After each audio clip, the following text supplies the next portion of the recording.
On June 12, 2015, a shocking act of violence unfolded at the Coral Ridge Mall in Coralville, Iowa, forever changing the lives of those involved and sending ripples through the community.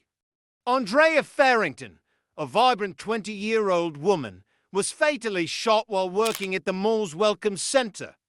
The perpetrator was Alexander Kozak, a 23-year-old mall security guard who had become obsessed with Farrington.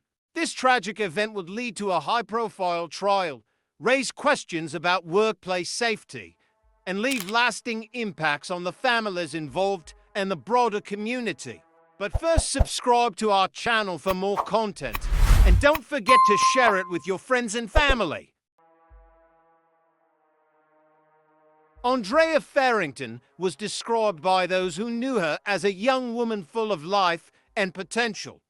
Her mother, Cheryl Farrington, spoke of her daughter's infectious smile and bubbly personality.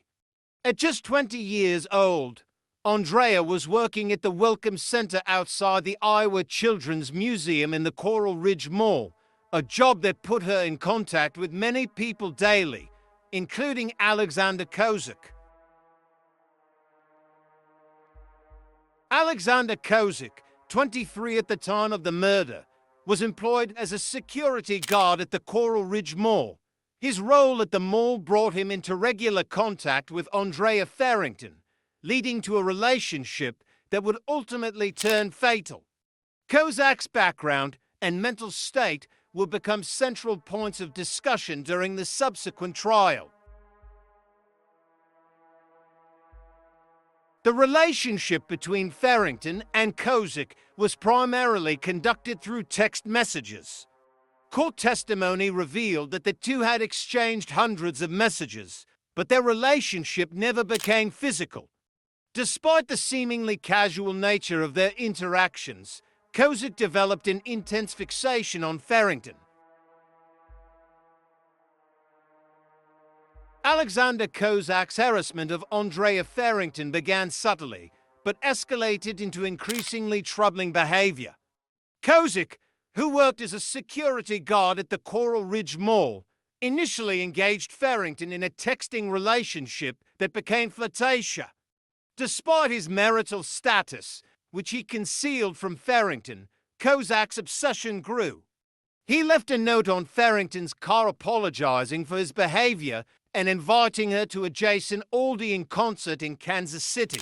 A gesture that deeply unsettled her, as it indicated he knew personal details about her, such as the location of her parked car. This incident was one of several that made Farrington feel unsafe and led her to report Kozak's behavior to her employer. Farrington's concerns were not unfounded. Kozak's harassment included not only persistent texting, but also physical attempts to interact with her despite being instructed to stay away. Farrington had complained to Universal Protection Service, the company employing Kozak, about his harassment and physical threats. The company responded by reassigning Kozak to a different patrol area of the mall, but he did not comply with these instructions and continued to contact Farrington. This ongoing harassment created a hostile work environment for Farrington, who had to navigate her daily responsibilities under the constant shadow of Kozak's unwanted attention. The situation reached a critical point when Farrington decided to end their texting relationship, expressing her interest in someone else. Kozak's reaction was immediate and violent. On the day of the shooting, he sent a text to another woman, expressing his frustration and anger towards Farrington, stating he was on the verge of snapping and intended to shoot her. This premeditated declaration of violence culminated in the tragic events of June 12, 2015.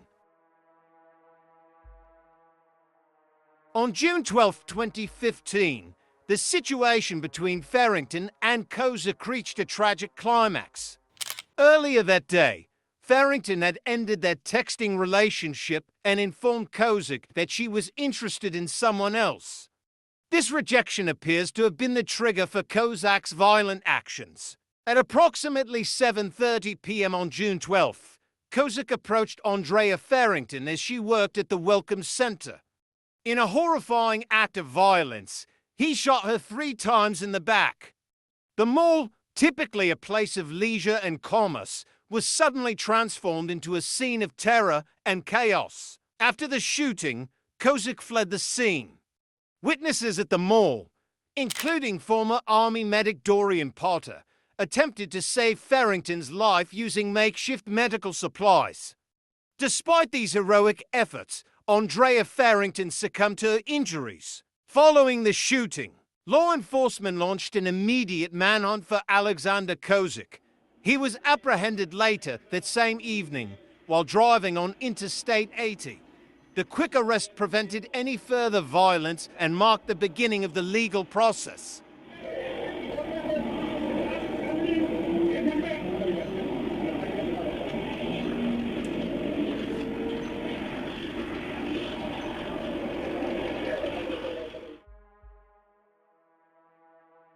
As investigators delved into the case, a disturbing picture began to emerge. In police interviews conducted after his arrest, Kozik provided chilling details about his state of mind and actions leading up to the murder. Kozik's admissions, during an interview conducted in a police car while being transported back to Coralville, Kozik made several startling admissions. 1. He acknowledged being fully aware of his actions at the time of the shooting. 2. Kozik stated that he didn't feel anything after shooting Farrington. 3. He recognized that his actions constituted murder and even referred to it as premeditated. 4. Kozik explained that he had been experiencing dark thoughts for months leading up to the shooting. These admissions would prove crucial in the subsequent trial, providing insight into Kozik's mental state and the premeditated nature of the crime. The trial of Alexander Kozik began in April 2016, nearly a year after the murder. It was moved to Story County on a change of venue due to the extensive publicity the case had received.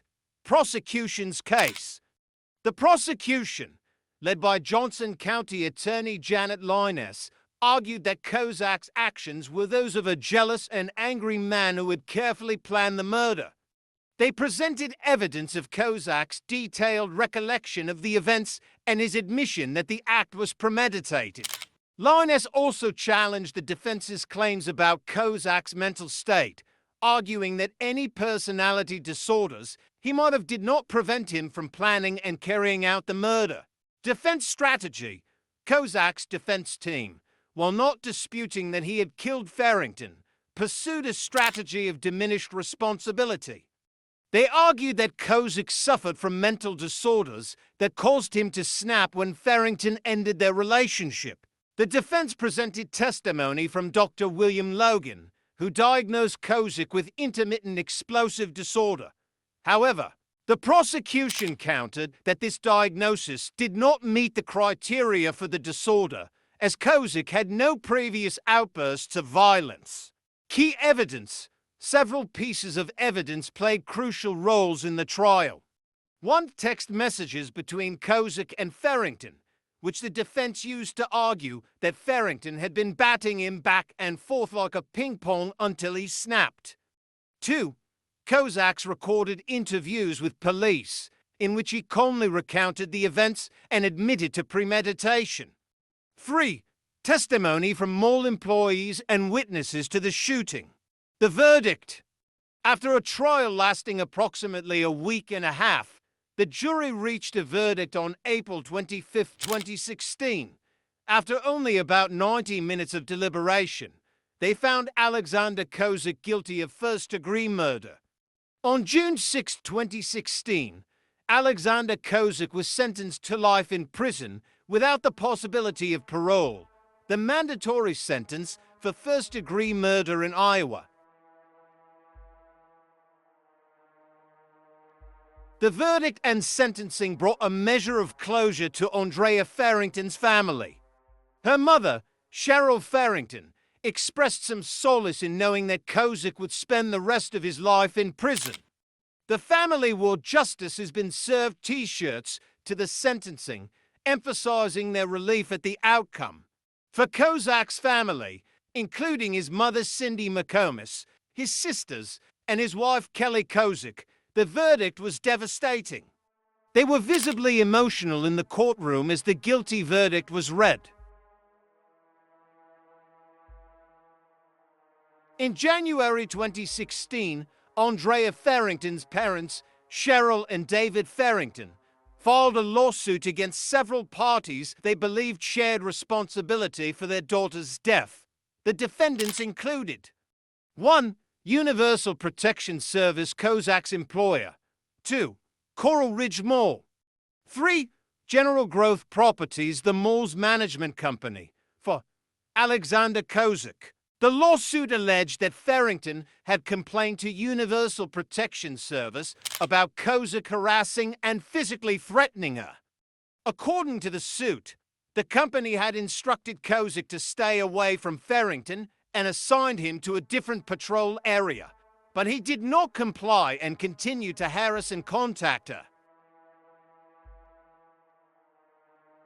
The murder of Andrea Farrington raised serious questions about workplace safety, particularly in retail and service environments where employees may be vulnerable to stalking or harassment from co-workers or customers. Testimony during the trial revealed that Farrington had reported incidents involving Kozak to a co-worker and expressed fear of him. This highlights the importance of clear reporting mechanisms and swift action in response to employee concerns about safety. Kozak's fixation on Farrington and his violent reaction to her rejection point to the dangers of obsessive behavior in professional settings. His actions serve as a stark reminder of the potential for seemingly benign workplace relationships to escalate into dangerous situations. The murder of Andrea Farrington by Alexander Kozak is a tragic case that reverberates beyond the individuals directly involved. It serves as a stark reminder of the potential for workplace violence and the importance of vigilance in creating safe work environments. While justice was served in the legal sense, with Kozak receiving a life sentence, the loss of a young life and the trauma inflicted on families and the community can never be fully remedied. As we reflect on this case, it's crucial to consider how we can better protect vulnerable individuals in the workplace, respond effectively to signs of potential violence, and create cultures of safety and respect in all professional settings. The memory of Andrea Farrington, a young woman full of promise whose life was cut tragically short, should serve as a constant reminder of the importance of these efforts.